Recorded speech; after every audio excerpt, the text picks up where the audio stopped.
हैं channel news में Nancy Bajaj. देखते हैं सुबह की 10 ताजा खबरें। बीजेपी एमएलए का पैगंबर मोहम्मद पर आपत्तिजनक बयान। हैदराबाद में मंगलवार को पैगंबर मोहम्मद पर आपत्तिजनक टिप्पणी करने वाले भाजपा विधायक डी राजा सिंह को गिरफ्तार कर लिया गया। गोशा महल के विधायक राजा सिंह ने एक वीडियो जारी कर पैगंबर मोहम्मद के लिए आपत्तिजनक शब्दों का इस्तेमाल किया। बाद में उन्होंने इसे मजाक बताया था। बयान के बाद बड़ी संख्या में लोग उनके विरोध में सड़कों पर उतर आए हैं। सोमवार देर रात से हैदराबाद में जगह जगह प्रदर्शन शुरू हो गए। भीड़ ने गुस्ताखे नबी की एक ही सजा सिर तन से जुदा के नारे लगाते हुए टी राजा की गिरफ्तारी की मांग की है। प्रदर्शनकारियों ने राजा के बयान की तुलना पूर्व भाजपा प्रवक्ता नुपुर शर्मा के बयान से की है। इसके बाद दबीरपुरा पुलिस स्टेशन पर उनके खिलाफ आईपीसी की धारा 295 ए 153 ए समेत कई धाराओं में केस दर्ज किया गया है। चुनावी वादे रोकने पर एससी में कल फिर सुनवाई। राजनीतिक पार्टियों के मुफ्त वादों के खिलाफ लगी याचिका पर सुप्रीम कोर्ट ने मंगलवार को करीब 45 मिनट तक सुनवाई की है। इसमें पार्टियों के मुफ्त वादों पर रोक लगाने की मांग की गई है। कोर्ट ने सुनवाई के दौरान संकेत दिया है कि इस केस की कड़ी पेश में भेज सकता है। अगली सुनवाई बुधवार यानी 24 अगस्त को होगी। सुनवाई के दौरान वकील विकास सिंह ने कहा है कि मुफ्त वादों के चलते देश दिवालिया होने की स्थिति में है। इस पर सीजेआई रमना ने कहा है कि मान लीजिए कि कोई वादा कर दूं तो चुनाव जीतने पर लोगों को सिंगापुर भेज दूंगा तो चुनाव आयोग इस पर केस रोक सकता है। सुप्रीम कोर्ट में आज की सुनवाई के दौरान कपिल सिब्बल न्याय मित्र के तौर पर की सुनवाई कर रही है। चीफ जस्टिस एनवी रमना की पेज में जस्टिस कृष्णा मुरारी और जस्टिस हिमा कोहली शामिल थी। अब संविधान पीठ तय करेगी शिवसेना किसकी है। शिवसेना पर अधिकार को लेकर सुप्रीम कोर्ट में मंगलवार को फिर सुनवाई हुई है। CJI NV Ramana, justice Krishna Murari और जस्टिस हिमा कोहली के शिंदे का शिवसेना बनाम उद्धव की शिवसेना केस को संविधान पीठ को भेज दिया है।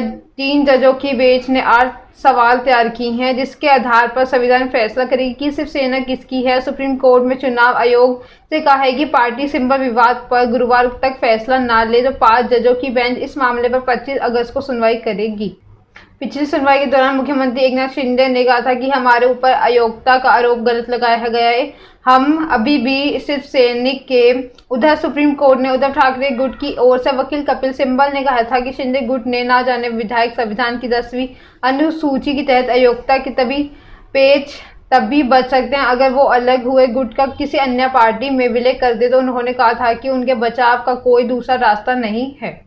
बेहिसाब बड़ी ममता के विधायकों की कमाई। वामपंथियों के 34 साल के राज को खत्म कर 2011 में बंगाल की सत्ता पाने वाली ममता बनर्जी के करीब 24 विधायक ईडी सीबीआई की रडार पर हैं। इनमें से टीएमसी के मोस्ट सीनियर लीडर भी शामिल। पार्टी के लिए चिंता का सबसे बड़ा सबब कोलकाता हाईकोर्ट का नया आदेश बन गया। 2017 में कोलकाता के एक वकील विलव राय चौधरी ने जनहित याचिका दायर की थी कि इनमें से उन्होंने कहा था कि 2011 से 2016 के बीच टीएमसी के 19 विधायकों की प्रॉपर्टी बेहिसाब बढ़ी है। इसकी जांच होनी चाहिए।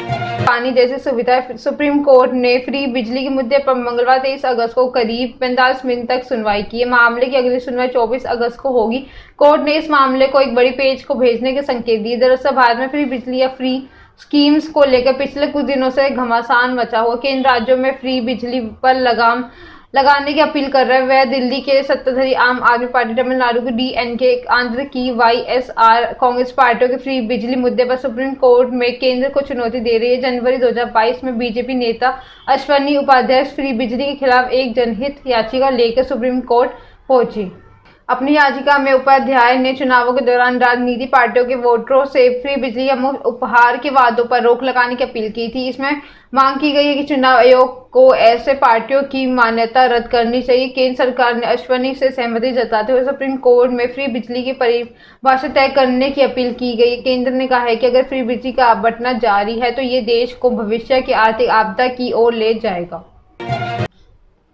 अल जवाहिरी को मारने वाला अमेरिका ड्रोन खरीदेगा। भारत 31 जुलाई 2022 को दुनिया के most wanted terrorist Al Zawahiri को काबुल में मार गिराया गया। हैरानी की बात यह रही है कि जवाहिरी पर हमले की भनक ना अफगानिस्तान को लगी और ना ही उसकी सीमा से लगते हुए किसी देश को लगी। इस सीक्रेट हमले को अंजाम दिया अमेरिका के हंटर किलर यानी MQNB रीपर ड्रोन ने। अब भारत में भी इस ड्रोन को खरीदने की तैयारी कर रहा है। इसे तैयार करने वाली कंपनी जनरल एडामिक्स ग्लोबल कॉर्पोरेशन के मुख्य कार्यकारी डॉक्टर विवेक लाल ने कहा है कि खरीदारी को लेकर बातचीत अंतिम तौर पर है। भारत थल, जल और वायु तीनों सेना के बेड़े में MQNB ड्रोन को तैनात करना चाहता है। इसके लिए करीब 23.96 हजार करोड़ यानी $3 बिलियन की लागत से ड्रोन को खरीदने की बातचीत हो रही है। भारत फिलहाल 3 MQNB ड्रोन खरीदना चाहता है। इस ड्रोन को बनाने वाली कंपनी जनरल एटॉमिक्स इसके मल्टी टैलेंटेड होने का दावा करते। कंपनी का कहना है कि जासूसी, सर्विलांस, इंफॉर्मेशन कलेक्शन के अलावा एयर सपोर्ट बंद करने, राहत बचाव अभियान और हमला करने के लिए इसका इस्तेमाल हो सकता है।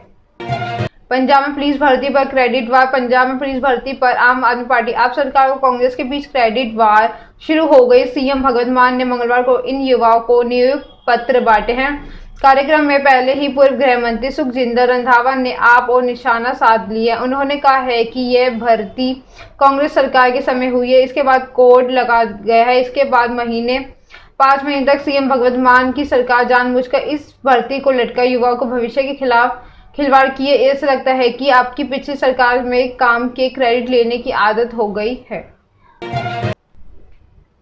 पीलीभीत में कार के आगे 400 मीटर चला बाघ। पीलीभीत के PTR का जंगल अक्सर बाघ को लेकर सुर्खियों में रहता है। पीलीभीत खटीमा बॉर्डर के पास चहलकदमी का एक वीडियो सामने आया है।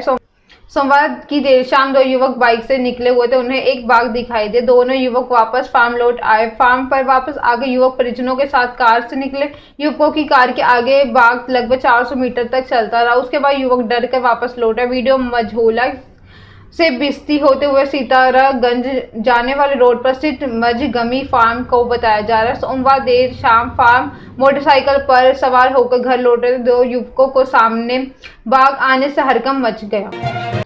एशिया कप से पहले द्रविड़ को कोरोना। एशिया कप शुरू होने से 4 दिन पहले टीम इंडिया के head coach Rahul Dravid corona positive हो गए हैं। BCCI के कोषाध्यक्ष अरुण धूमल ने इसकी पुष्टि की है कि एशिया कप से भारत का पहला मैच 28 अगस्त को पाकिस्तान के खिलाफ है। अभी ये साफ नहीं हुआ कि द्रविड़ इस मैच के दौरान टीम के साथ रहेंगे या नहीं। अब कोरोना महामारी की शुरुआत हुई है। अब तब से बोर्ड की पॉलिसी कोरोना के पॉजिटिव खिलाड़ियों को स्पोर्ट्स स्टाफ को आइसोलेशन में रखने की है। BCCI कोषाध्यक्ष अरुण धपुल के बताया है कि टीम के शेड्यूल में कोई बदलाव नहीं हुआ है और चीफ कोच का फैसला लेना बाकी है।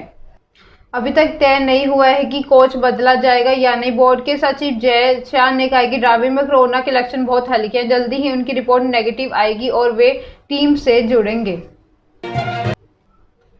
कृष्णा अभिषेक नहीं होंगे द कपिल शर्मा शो का हिस्सा। कॉमेडियन एंकर कृष्णा अभिषेक ने कंफर्म किया है कि वो द कपिल शर्मा शो में नए सीजन का हिस्सा नहीं होंगे। कृष्णा ने पिंक विला के साथ बातचीत करते हुए बताया है कि एग्रीमेंट इशू की वजह से शो छोड़ सकते हैं। इससे पहले खबरें आई थी कि कृष्णा मॉनेटरी डिफरेंस के चलते शो छोड़ने का फैसला लिया। हालांकि अभी तक इस पर सोनी टीवी का प्रोडक्शन हाउस की तरफ से कोई ऑफिशियल कंफर्मेशन सामने नहीं आया। कृष्णा ने कहा है कि मैं ये शो एग्रीमेंट इशू की वजह से नहीं कर रहा हूँ। पिंक विला की रिपोर्ट में ये दावा किया गया है कि सीजन बिल्कुल नए अवतार में होगा क्योंकि कुछ नए आर्टिस्ट भी शो का हिस्सा बनने वाले हैं। कृष्णा द कपिल शर्मा शो के आखिरी सीजन में नजर आए थे। इसके बाद कपिल अपनी कास्ट और क्रू मेंबर्स के साथ कपिल शर्मा लाइव शो के लिए कनाडा और US टूर पर गए थे। ये थी सुबह की 10 ताजा खबरें। ऐसी अपडेट्स के लिए बने रहे हमारे साथ। हमारे चैनल को लाइक करें, कमेंट करें एंड सब्सक्राइब करना ना भूलें। धन्यवाद।